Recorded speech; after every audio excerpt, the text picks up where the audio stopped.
Hello, beautiful, amazing, fantastic, beautiful world, and you, wonderful individual. Today, I would like to talk a little about your emotions is your heart sun.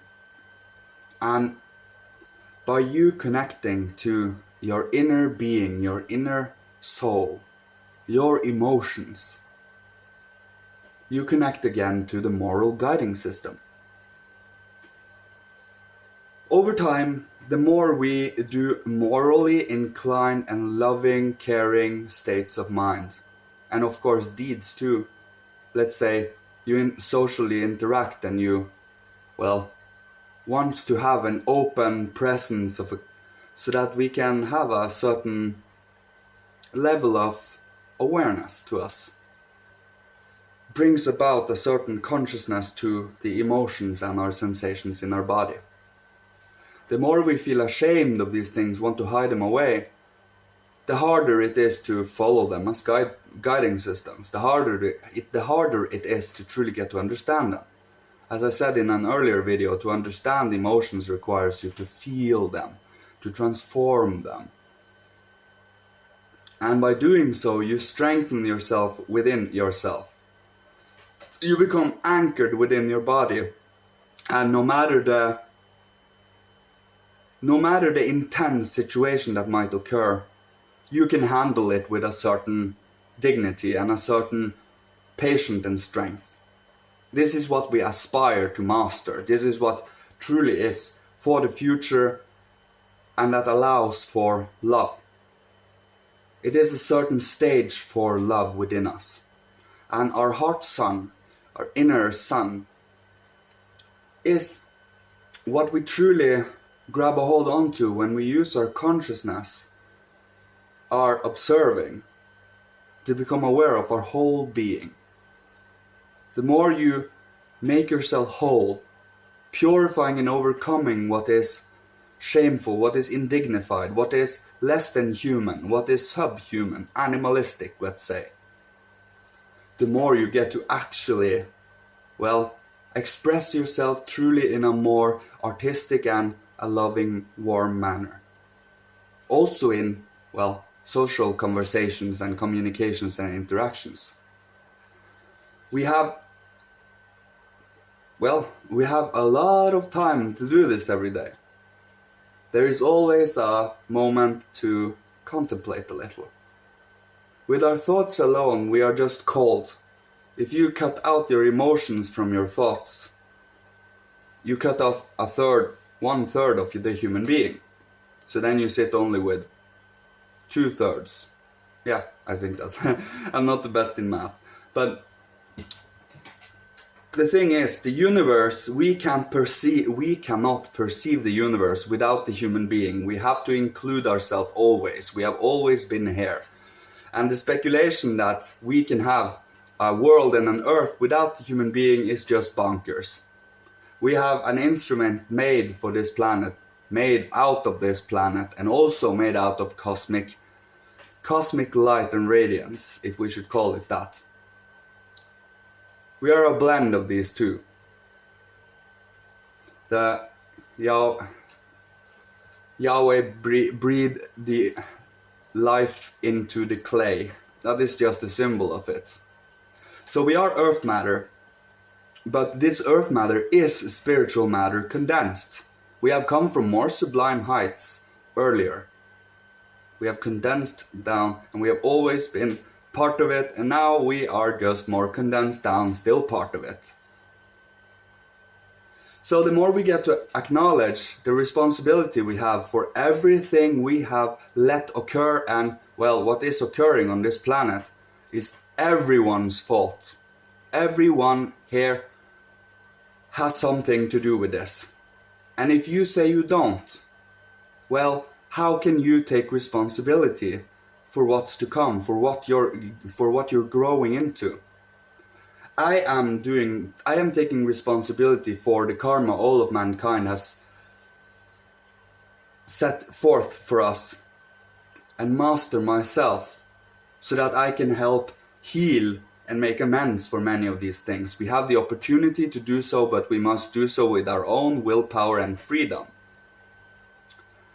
We can again spiritualize the earth and become more sublime in our inner being and thinking.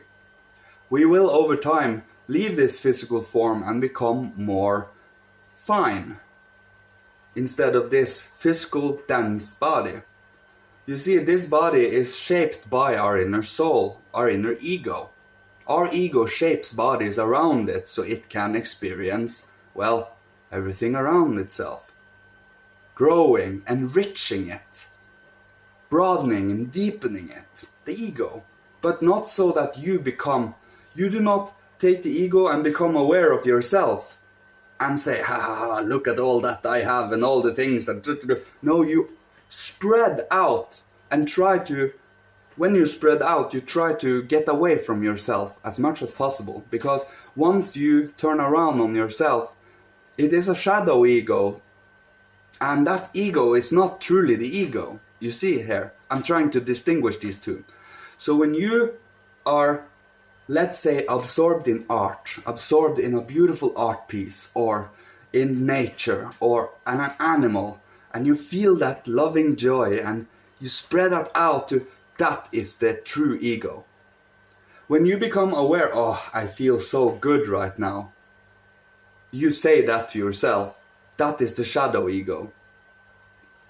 So by actually not trying to dilute the experience with your own shadow ego, and truly experiencing purely, trying to connect to your body fully again, and not becoming so aware.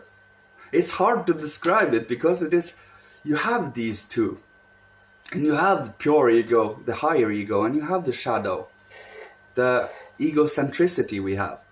And everyone has that. It's kind of shackled in here. And if we go beyond ourselves, well, that is when we are affecting the world around us with our own egocentricity. But by truly grabbing a hold onto your inner being and find out who you are, the inner heart sun. So then connect to the emotions. The emotions, yes, if you are provoked long enough, you might become more dangerous than someone that, well, truly, this is the best example. Normally a lion or a tiger is much more aggressive in nature in the normal state than a herbivore. But if a herbivore doesn't have been given food or are starved or are in a pinch, they become a whole lot more dangerous than the carnivore, you see? But the thing is, you are not meant to push someone that far. Once you do, you truly bring about some hefty ego for yourself, and a hefty karma for yourself. You're not meant to be that kind of bully. You're not meant to be that kind of predator, always poking and sticking into people's weaknesses when something occurs like that. No, if you are seeing weaknesses, if you truly are feeling them and if you consciously stick into them, oh, you will feel the brunt of your karma for yourself later. That is just how it works. If it's not in this life, you might manage to prolong it to a later life or something, but all of a sudden you sit where you sit at the place that you made fun of. That is why you don't make fun of anything. But of course you make people aware of the many things that we might change, that we might do better as human beings and not as animal mechanisms. Just dragging along by the outer five senses and our necessities that our physical body needs. If you follow only that is the animal path.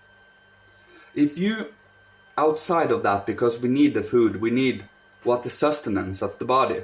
If you follow something beyond that, that is art, that is self-creation, that is inner discovery, that is spiritual study and science, that is where your freedom comes in. You can be free in that area. That is where our freedom are, in our morals, in our inner being. You can sit here. actively choosing what it is you want to accomplish and focus on and what needs doing. Your body, of course, needs food, but not constantly. It is for sustenance, not for enjoyment always. Of course, it is enjoyable too, but that is just a byproduct of it. So that is also how you cut yourself off from having that longing and need for materialistic things constantly. It is a kind of an eating disorder in any kind of materialistic sense of the word. That means you eat anything material. When you buy, you eat, you consume. And that is also a spirituality. You see, that is your God. That is your, well, idol. The food, the money, you get my drift here. This is not the human being whatsoever. This has become the ruler of mankind today.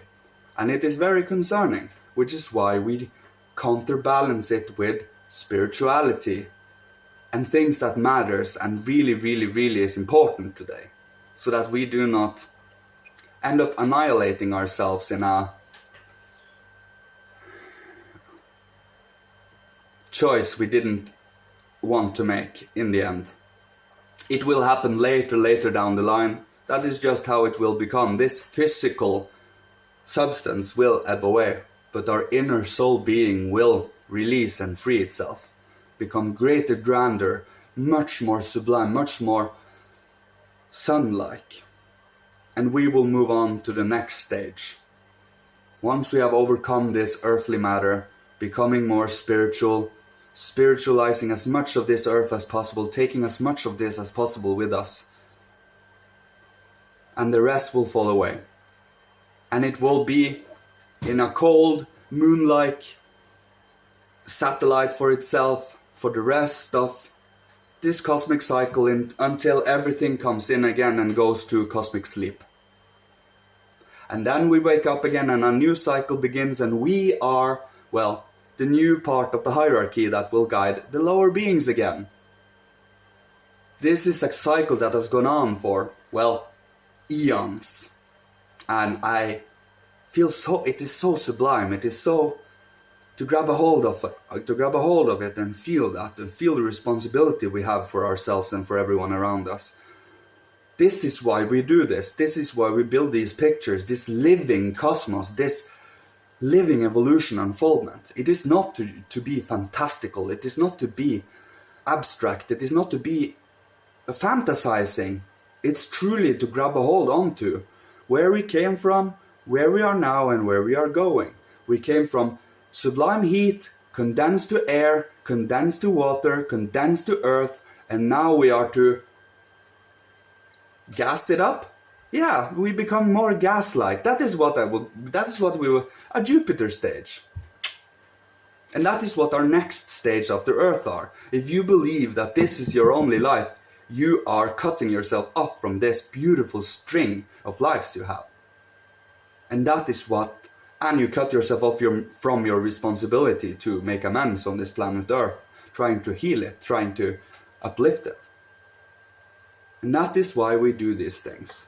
We don't do it just to be cool. We don't do it just to gain attention, just to be some kind... You see where I'm going here.